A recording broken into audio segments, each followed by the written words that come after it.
안녕하세요. 윤우리 목사입니다. 오늘도 주 안에서 승리하시길 바랍니다. 우리 암송구절 시편 119편 11절이죠. 내가 주님께 범죄하지 않으려고 주님의 말씀을 내 마음속에 깊이 간직합니다. 아멘. 오늘 하나님께서 우리에게 주신 말씀은 사도행전 27장 38절에서 이 마지막 44절의 말씀입니다. 이 사람들이 음식을 배부르게 먹은 뒤에 남은 식량을 바다에 버려서 배를 가볍게 하였다. 날이 새니 어느 땅인지는 알 수 없지만 모래밭이 있는 항만이 보였다. 그래서 그들은 어떻게 해서든지 바다를 거기로 몰아 해변에 대기로 작정하였다. 닷을 모두 끊어서 바다에 버리고 동시에 키를 묵은 이 밧줄을 늦추었다. 그리고 앞돛을 올려서 바람을 타고 해안 쪽으로 들어갔다. 그런데 두 물살이 합치는 곳에 끼어들어서 배가 모래톱에 걸렸다. 이물은 박혀서 움직이지 않고 고물은 심한 물결에 깨졌다. 이 병사들은 죄수들이 혹시 헤엄쳐 도망갈까봐 그들을 죽여버리려고 계획하였다. 그러나 백부장은 바울을 구하려고 병사들의 의도를 막고 헤엄칠 수 있는 사람들은 먼저 뛰어내려서 무추로 올라가라고 명령하였다. 그리고 그 밖에 사람들은 널빤지나 부서진 배 조각을 타고 무추로 나가라고 명령하였다. 이렇게 해서 모두 무추로 올라와 구원을 받게 되었다. 아멘. 이 알렉산드리아 배에 승선한 사람들이 죽음의 유라굴로 광풍을 만나서 14일 동안 아무것도 먹지 못했습니다. 그때 바울이 참 생명을 위해서 같이 빵을 먹자고 권유했습니다. 그리고 바울이 먼저 먹고 276명의 사람들이 함께 먹었습니다. 이 현장은 참 생명을 위해 먹고 마시는 어떤 영적 대전환의 현장이었습니다. 모두가 살아나는 생명의 현장이었습니다. 38절에 사람들이 음식을 배부르게 먹은 뒤에 남은 식량을 바다에 버려서 배를 가볍게 하였다. 이제 사람들이 그 배에 들어가기 위해서 배를 든든하게 한 뒤에 이 배의 중량을 줄이기 위해 마지막 비상식량마저 바다에 버려버렸습니다. 39절에 날이 새니 어느 땅인지는 알 수 없지만 모래밭이 있는 항만이 보였다. 그래서 그들은 어떻게 해서든지 배를 거기로 몰아 해변에 대기로 작정하였다. 이 날이 밝으니 모래밭이 있는 항만이 보였습니다. 이들은 모든 방법을 동원해서 이 배를 해변에 대기로 작정하였습니다.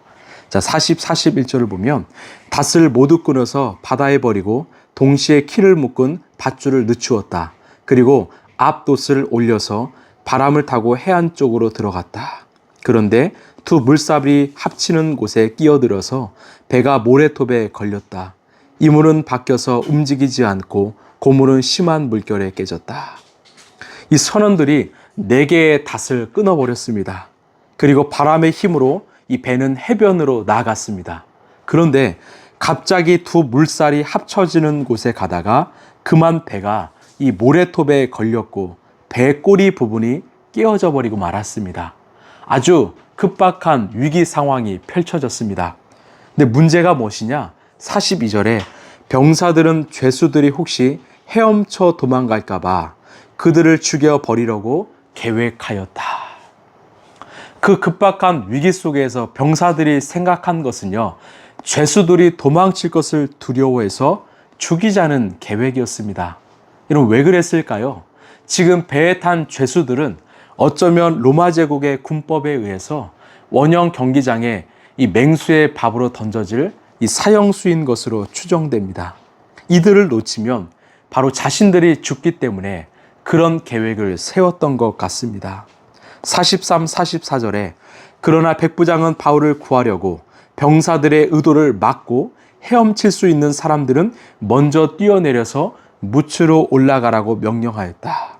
그리고 그 밖에 사람들은 널빤지나 부서진 배조각을 타고 무추로 나가라고 명령하였다. 이렇게 해서 모두 무추로 올라와 구원을 받게 되었다. 아멘. 놀라운 반전의 상황이 펼쳐집니다. 이 백부장 율리오가 이 바울과 죄수들을 오히려 보호했던 것입니다. 결국 276명의 사람들은 모두 살아서 섬에 상륙할 수 있었던 것입니다. 자, 어떻게 백부장 율리오가 이런 판단과 결정을 내릴 수 있었을까요? 이유는 하나이지요. 배에 탄 모든 사람이 하나의 가족이 되었기 때문입니다. 어제 함께 빵을 나눠 먹었습니다. 그 금식, 굶은 상태에서도 빵을 먹었지만 모두가 살아났습니다. 빵을 함께 먹으면서 모두가 영적인 한 가족이 되었던 것입니다.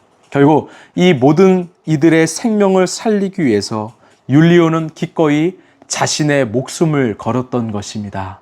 즉, 한 사람의 헌신과 한 사람의 희생으로 인해서 276명의 사람들은 모두 살아날 수 있었던 것입니다. 여러분, 결국 한 사람입니다. 성경은 그 한 사람의 헌신과 희생으로 많은 사람들이 살 수 있다라고 일관적으로 이야기합니다. 저는요, 오늘 말씀을 통해서 우리 예수님의 모습을 보았습니다. 예수님이 이 땅에 오신 이유는 그 한 분을 통해서 죽어가는 인간을 살리기 위하여 그 한 분이신 예수님이 자신의 생명을 내어주셨습니다. 예수님의 십자가의 헌신과 희생으로 인해서 우리 모두는 살게 되었던 것입니다. 그리고 그 예수님께서 당신이 하신 일을 우리 모두에게 맡기셨습니다. 그래서 그리스도인은요, 이기적인 존재가 아니라 이웃을 위한, 타자를 위한 이타적인 존재가 되어야 합니다. 그때 우리를 통해서 세상은 아름답게 변화될 수 있고 생명이 넘치는 사회가 될 수 있는 것입니다. 여러분, 왜 대한민국 땅이 어두워졌을까요? 바로 부패와 부정이 가득하기 때문입니다.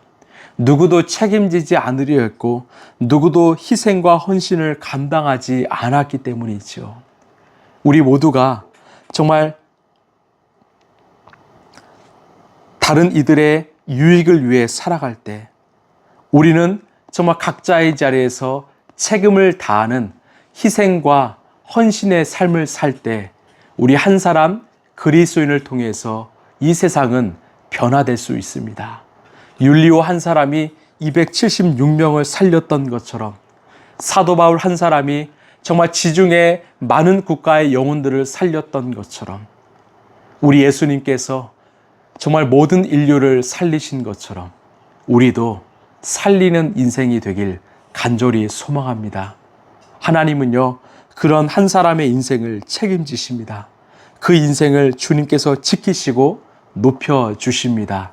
우리 모두 정말 나만을 위한 이기적인 인생이 아니라 영혼을 살리는 이타적인 인생, 정말 생명을 살리는 그런 거룩한 헌신과 희생의 삶을 살게 되길 간절히 소망합니다.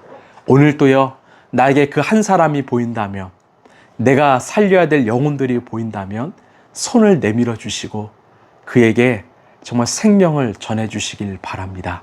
기도하겠습니다. 하나님, 우리 그리스도인의 별명은 생명을 살리는 자들입니다. 예수님께서 우리의 생명을 살려주셨던 것처럼 이제는 우리도 다른 누군가의 생명을 살리는 그런 거룩한 부르심, 소명을 받았습니다. 율리오 한 사람으로 인하여 276명 모두가 살았던 것처럼 우리를 통하여 이 땅에 죽어가는 영혼들이 살아날 수 있도록 도와주시옵소서. 그 일은 선택이 아니라 필수임을, 정말 우리에게 허락하신 거룩한 부르심임을 우리가 깨닫고 살아갈 수 있도록 도와주시옵소서. 한 사람의 희생과 헌신이 많은 생명을 살립니다. 우리가 기꺼이 그 희생과 헌신의 삶에 동참하게 하여 주시옵소서. 이 모든 말씀 사랑이 많으신 예수님 이름으로 기도하옵나이다. 아멘. 우리 인간의 본성은 자꾸만 나만을 위해 살려고 합니다. 그러나 주님의 십자가를 바라보고 예수님의 사랑과 은혜를 입은 자는요, 나에게서 이제 이웃으로 시선이 옮겨가기 시작합니다. 우리가 이웃을 살리고 사랑하는 그런 이타적인 존재가 되길 바랍니다. 오늘도 많이 살리십시오. 감사합니다.